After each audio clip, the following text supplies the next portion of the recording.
madam साहिबा बा Pakistan nurse बा पाकिस्तान जी तबियत बिगड़ंदी वञे तव्हां ॾिसो पाकिस्तान में तबियत कीअं आहे तबियत कीअं त सफ़ा ॻाल्हाए नथो मरीज़ बेहोश लॻो पियो आहे तव्हां ने कुझु खारायो पीआरियो कोन्हे छा नर्स जेको मूं वटि मूं सभिनी खारायो आहे अञा तव्हां कुझु खारायोसि तव्हां बोतल चाढ़ियोसि ठीकु आहे आउं कुझु खाराइण जो बंदोबस्तु करियां थी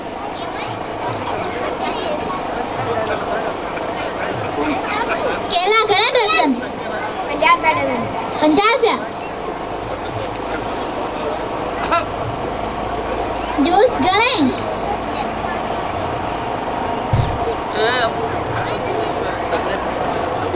वह पाकिस्तान जूस पी केलों का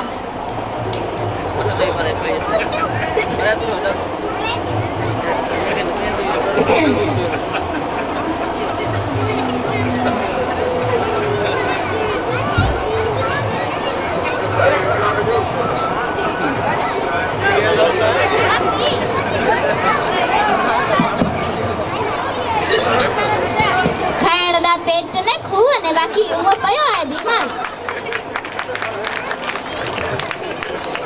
वट केलो खा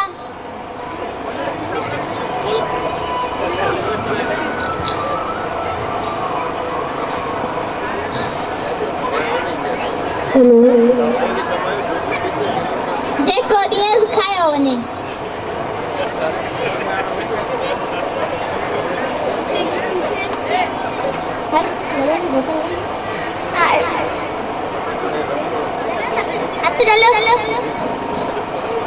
बोतल लगी जॾहिं महिल बोतल ख़तम थी वञे ओॾी महिल लाए छॾियो ठीकु आहे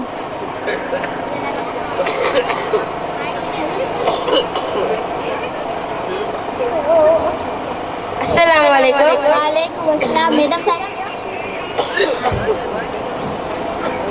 मैडम मरीज खे ॾिसो पेशेंट जो नालो छा आहे पाकिस्तान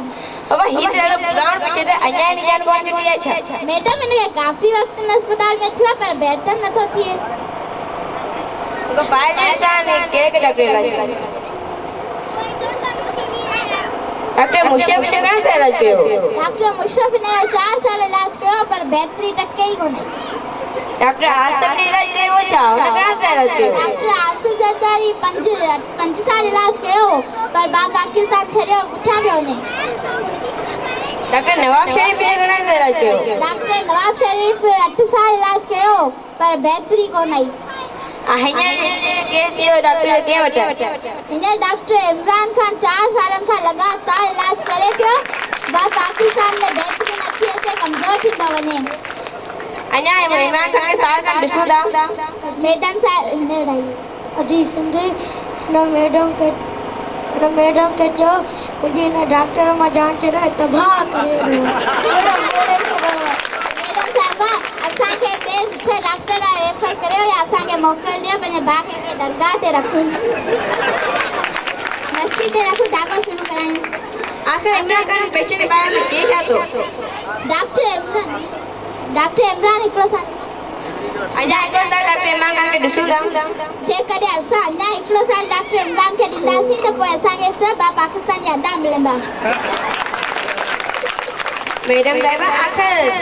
डॉक्टर इमरान खान चई छा थो पेशेंट के बारे में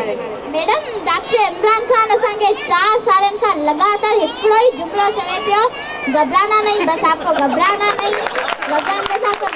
असीं कीअं न घबरायूं बा पाकिस्तान छॾियो वञे असांखे पुठियां पियो वञे अचो त बा पाकिस्तान ॾांहुं दुआ घुरो हिन जी सिहत सही थिए बाक़ी हिन डॉक्टरनि में हाल कोन्हे